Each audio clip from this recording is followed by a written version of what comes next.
안녕하십니까. 이병기 목사입니다. 지금부터 성주산중교회 2월 세 번째 주일 온라인 예배 말씀 부분만 편집해서 방송하겠습니다. 오늘 말씀 나눌 제목은 용서로 하겠습니다.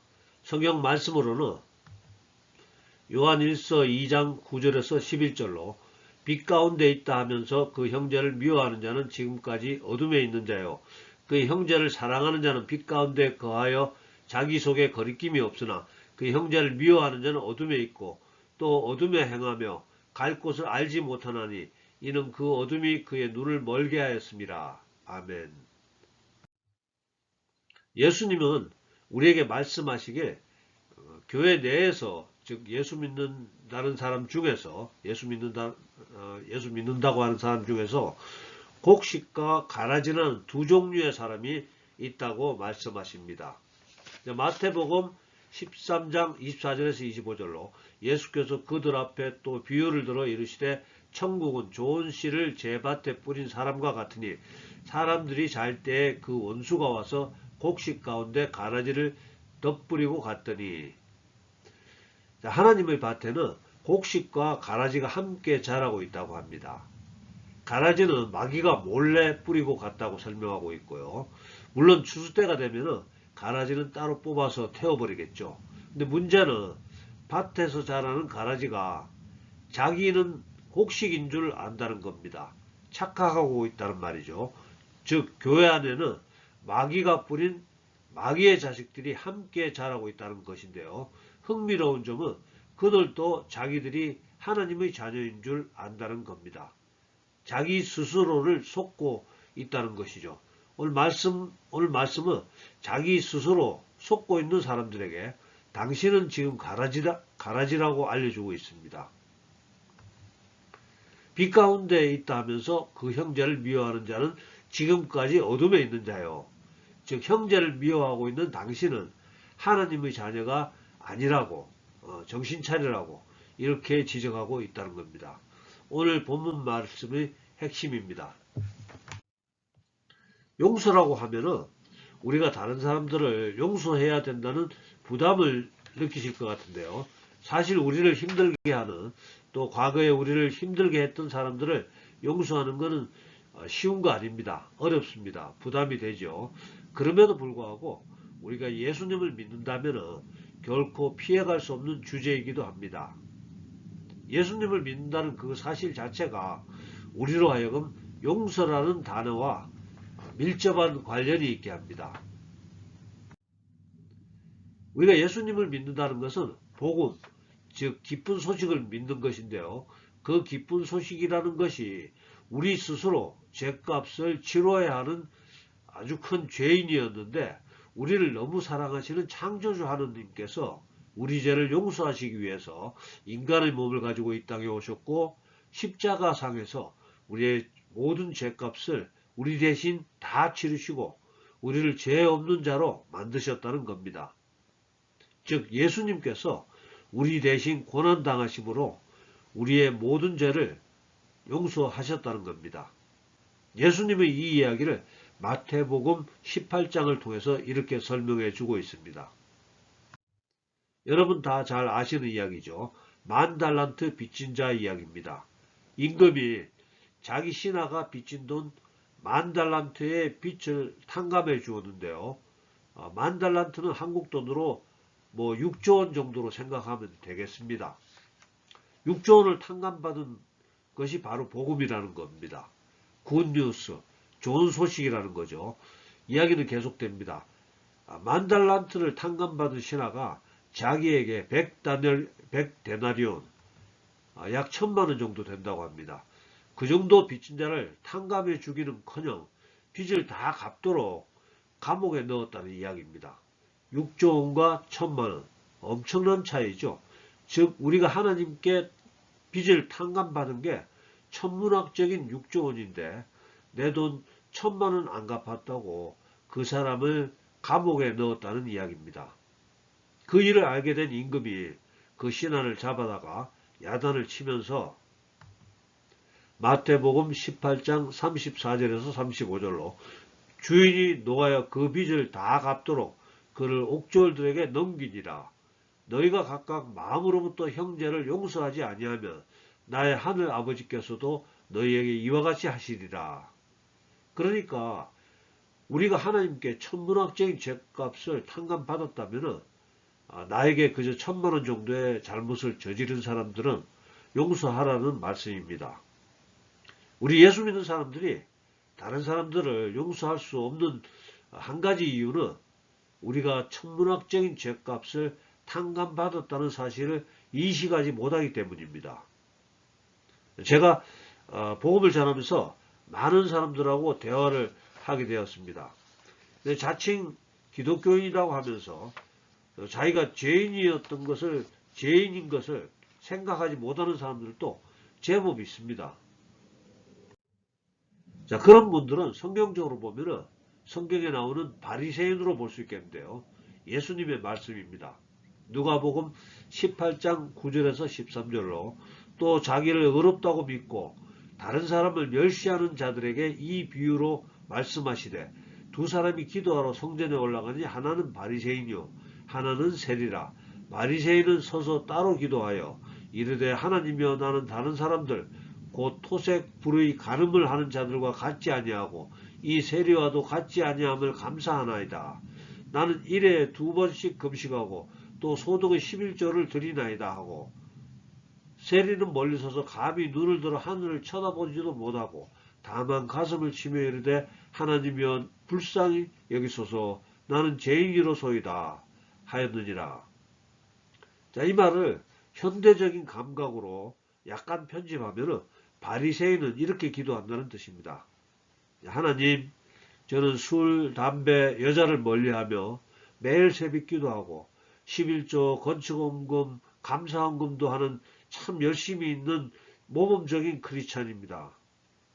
예수를 믿으려면 저처럼 해야 되는데 우리나라 기독교인들은 문제가 많습니다.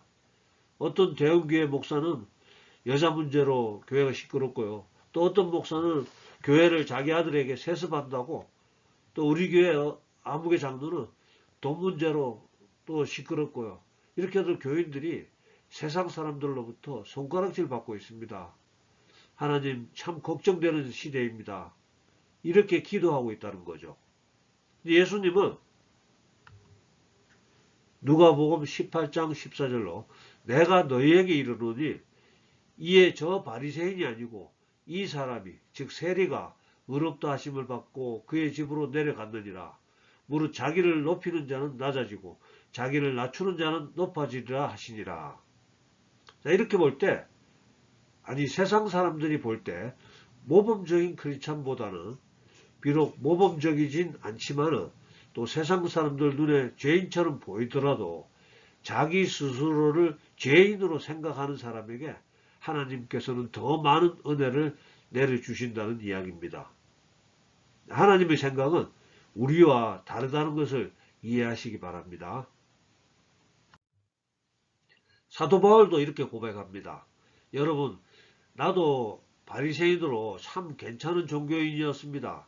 알고 보니 그런 거 아무것도 아니었네요. 이런 내용으로요. 빌립보서 3장 5절에서 8절로 나는 8일 만에 할례를 받고 이스라엘 족속이요 베냐민 지파요 히브리인 중에 히브리인이요 율법으로는 바리새인이요 열심으로는 교회를 박해하고 율법의 의로는 흠이 없는 자라.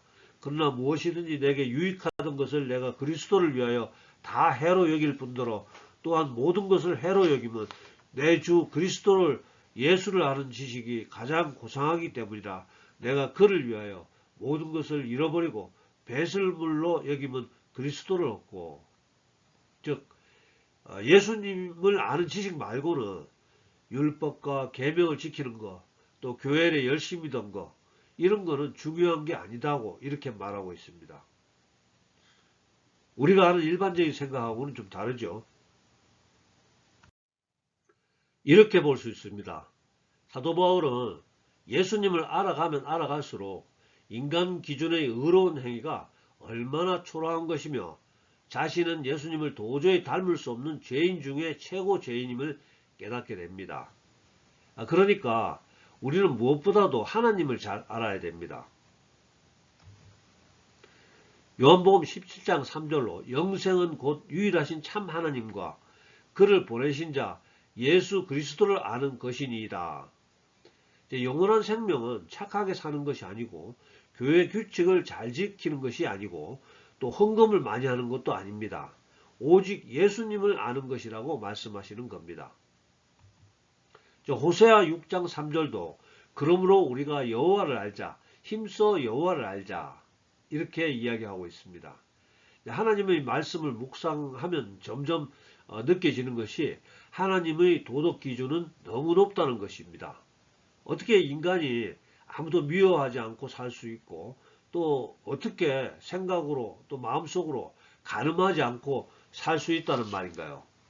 여러분이나 저나 정말 수도 없이 많이 질투하고 또 미워하고 욕심 부리면서 살아오고 있습니다. 그리고 무엇보다도 제 자신을 또 저를 힘들게 하는 그런 사람들, 이런 사람들은 용서하기가 정말 힘들죠.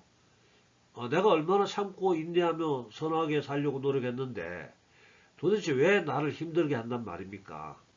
자, 그러나 우리가 이렇게 생각하는 이 모든 것이 바로 하나님 앞에 엄청난 죄인이고 하나님은 바로 그 죄를 용서하시기 위해서 인간의 몸으로 이 땅에 오셨다는 겁니다. 그리고 우리가 그 예수님의 은혜를 이해할 때야 비로소 진정으로 다른 사람을 용서할 수 있게 된다는 것이죠. 예수님께서는 우리가 다른 사람을 용서하지 않는다면 하나님도 우리를 용서하지 않으신다고 이렇게 말씀하시는데요. 이 말씀은 우리가 용서하지 못하는 그 행위 자체를 말씀하시는 게 아니고 우리 죄를 용서하신 예수님을 믿는 믿음이 없기 때문에 용서 못하는 것임을 책망하는 겁니다. 그러므로 용서하지 못하는 자에게 그의 믿음 없음을 책망하는 겁니다. 즉 10,000달란트 우리나라 돈으로 6조 원을 탕감받은 사실을 기억하지 못하는 것을 책망하신다는 말씀입니다. 요한 사도도 같은 말씀을 하고 있는데요. 오늘 본문의 말씀입니다. 요한 1서 2장 9절에서 11절로 빛 가운데 있다 하면서 그 형제를 미워하는 자는 지금까지 어둠에 있는 자요. 그의 형제를 사랑하는 자는 빛 가운데 거하여 자기 속에 거리낌이 없으나 그의 형제를 미워하는 자는 어둠에 있고 또 어둠에 행하며 갈 곳을 알지 못하나니 이는 그 어둠이 그의 눈을 멀게 하였습니다. 자, 쉽게 이야기하면 형제의 잘못을 용서하지 못하는 것은 믿음이 없다는 것이라고 하는 것입니다. 더 솔직하게 해석하면 서두에 말씀드린 대로 용서하지 못하는 당신은 알곡이 아니고 가라지라는 말입니다. 보다 더 노골적으로 말씀드리면 마귀의 자녀라는 겁니다. 그러니까 교회에서 믿음이 좀 있는 것처럼 그런 모습으로 다른 교인들을 지도해야 되는 입장에 있는 분들부터 먼저 자신들을 힘들게 하는 가까운 사람들을 용서해야 됩니다. 저도 힘들지만 용서하도록 노력하겠습니다. 그게 잘 안되면 교회에서는 믿음 있는 척 하지 마시고 고개 숙이고 겸손하게 지내셔야 됩니다. 그리고 하나님께 이렇게 기도해야 합니다. 주님, 저를 불쌍히 여기 주시옵소서. 주님, 제가 믿음 없음을 도와주시옵소서. 이렇게 기도할 수 있는 그런 분들이 되시기를 기대합니다. 용서에 대해서 이야기 하나 더 하도록 하겠습니다. 구약성경 창세기에 나오는 이야기입니다. 요셉은 10명이나 되는 자기의 친형들에게 버림받아서 이웃나라 애굽에 노예로 팔려갑니다. 수년이 지나서 노예로 팔려간 요셉은 여러가지 우여곡절을 겪어서 하나님의 은혜로 애굽의 총리가 됩니다. 그리고 중동 전역에 가뭄과 기근이 들고 요셉의 형들은 식량을 구하러 이웃나라 애굽까지 오게 되고 애굽의 총리가 된 요셉을 마주하게 됩니다. 요셉의 형들은 감히 애굽의 총리를 바라볼 수도 없었기에 동생인 줄 알아보지 못했지만 형들을 알아본 요셉은 형들에게 자기를 나타냅니다. 창세기 45장 4절에서 5절로 나는 당신들의 아우 요셉이니 당신들이 애굽의 판자라. 당신들이 나를 이곳에 팔았다고 해서 근심하지 마소서. 한탄하지 마소서. 하나님이 생명을 구원하시려고 나를 당신들보다 먼저 보내셨나이다. 자, 두려움에 떠는 형들에게 다시 한번 안심을 시켜줍니다. 창세기 45장 8절로 그런즉 나를 이리로 보낸 이는 당신들이 아니요 하나님이시라. 하나님이 나를 바로에게 아버지로 삼으시고 그 온 집의 주로 삼으시며 애굽 온 땅의 통치자로 삼으셨나이다. 요셉은 하나님의 절대 주권을 믿고 있고요. 하나님께서 모든 것을 통치하고 있음을 철저히 신뢰하고 있다는 겁니다. 그렇습니다. 우리에게 닥치는 어떤 불공평한 일도 하나님의 결재 없이는 이루어지지 않는다는 것이죠. 우리가 하나님을 신뢰하고 하나님의 때를 기다린다면 하나님께서 하나님의 때에 반드시 간섭하실 것이고 우리의 아픔을 위로해 주시고 우리의 억울함을 풀어주시며 우리의 눈물을 닦아주실 것입니다. 사도 바울의 편지입니다. 로마서 12장 19절에서 20절로 내 사랑하는 자들아 너희가 친히 원수를 갚지 말고 하나님의 진노하심에 맡기라. 기록되었으되 원수 갚는 것이 내게 있으니 내가 갚으리라고 주께서 말씀하시니라. 내 원수가 줄이거든 먹이고 목마르거든 마시게 하라. 그리함으로 내가 숯불을 그 머리에 쌓아 놓으리라. 자, 숯불을 머리에 쌓아 놓는다는 말은 간단하게 말하면 얼굴을 부끄럽게 얼굴을 뜨겁게 만든다는 말입니다. 즉 오히려 원수들의 필요를 채워주고 그들에게 너그럽게 대함으로써 그들 스스로 수치심이 들게 해서 그 사람 스스로를 부끄럽게 만든다는 뜻입니다. 용서에 대한 주제를 이야기하게 되면 뺄 수 없는 에피소드가 또 있습니다. 우리나라 해방 후 1948년 여순 반란 사건이 일어났는데요. 그 사건이 일어나고 사흘 후에 손장원 목사의 아들 동신 당시 나이가 25살, 19살이었다고 그러네요. 두 청년이 좌익 세력에게 끌려가서 순천경찰서 뒤뜰에서 총살로 순교를 당했습니다. 당시 여순 반란은 딱 일주일 만에 끝났는데요. 그 일주일 동안 사망자 수만 3,500명 정도, 또 행방불명된 자가 500명 정도 되었다고 합니다. 일주일이 지나고 두 청년을 죽인 범인이 잡혀서 사형 집행 날짜를 기다리고 있었다는 소문이 돌았고요. 손장원 목사는 범인 안재선에 대한 구명운동을 벌였답니다. 각고의 노력 끝에 마침내 그 안재선을 석방하게 했고요. 그를 양아들로 삼았답니다. 친아들 둘을 죽게 한 살인범을 아들로 삼았다는 거죠. 양아들이 된 그 안재선은 손 목사의 용서와 무조건적인 사랑을 감당할 수 없었답니다. 괴로움과 고통과 번민의 세월이 거듭되었고요. 마침내 오랜 시간이 지나서 예수님을 영접하고 마음의 평온을 얻어서 전도사가 되었답니다. 그리고 그 역시 이웃들에게 조건 없는 사랑을 베풀었고 그렇게 살다가 48살에 후두암으로 세상을 떠나게 됩니다. 그의 삶은 후회와 회개로 점철된 삶이었다 하고요.